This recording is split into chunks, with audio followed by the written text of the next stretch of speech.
Assalamualaikum warahmatullahi wabarakatuh.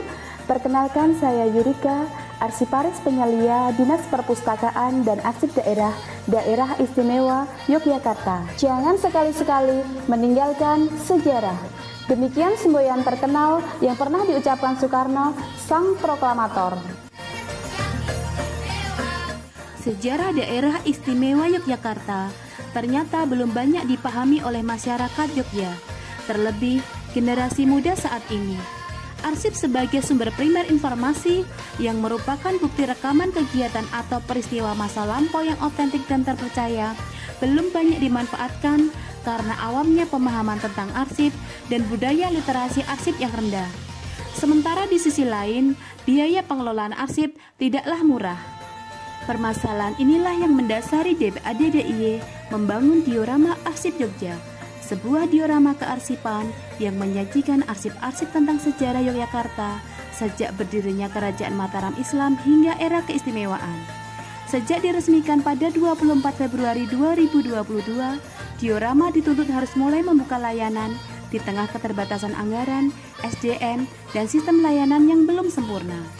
Sebagai seorang arsiparis, mengemban tugas sebagai ketua tim kerja layanan diorama adalah sebuah tantangan, karena kegiatan ini merupakan kegiatan layanan publik baru yang rentan akan komplain. Dengan mengedepankan kerjasama dan kolaborasi dengan berbagai pihak, kami mencoba membranding diorama Arsip Jogja agar segera dikenal oleh publik, baik nasional maupun internasional, sebagai destinasi wisata edukasi pilihan di Yogyakarta.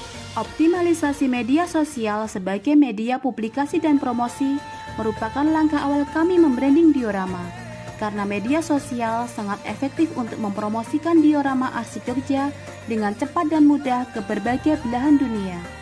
Untuk itu, kami membangun Instagram, TikTok, Facebook, dan YouTube, serta mengembangkan website sebagai situs informasi dan etalase digital.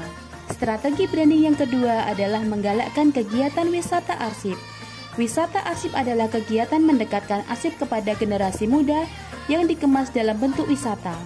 Mengambil destinasi-destinasi yang berkaitan dengan sejarah Yogyakarta seperti Museum Ulen Sentalu, Keraton Yogyakarta, dan Puro Paku Alaman, dilanjutkan kunjungan ke Depo Arsip DPAD DIY, dan terakhir ke diorama Arsip Jogja. Keterbatasan anggaran wisata arsip memotivasi saya untuk melakukan strategi branding yang ketiga, yaitu penawaran kerjasama paket outing kelas bagi pelajar dan mahasiswa. Paket outing kelas berkonsep Tour de Arsip meliputi tour diorama Arsip Jogja dan tour pengelolaan arsip statis yang meliputi pengolahan, alih media, restorasi, dan layanan arsip.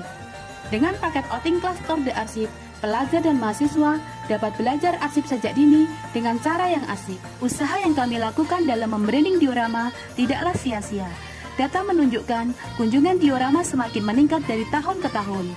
Jumlah pengunjung diorama tahun 2023 sebanyak 26.616 orang, dan pada tahun 2024 meningkat menjadi 35.747 orang, di mana 66% didominasi oleh pelajar dan mahasiswa.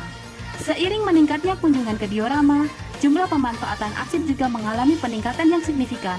Tahun 2024, jumlah pemanfaatan arsip mencapai 277.368 nomor arsip.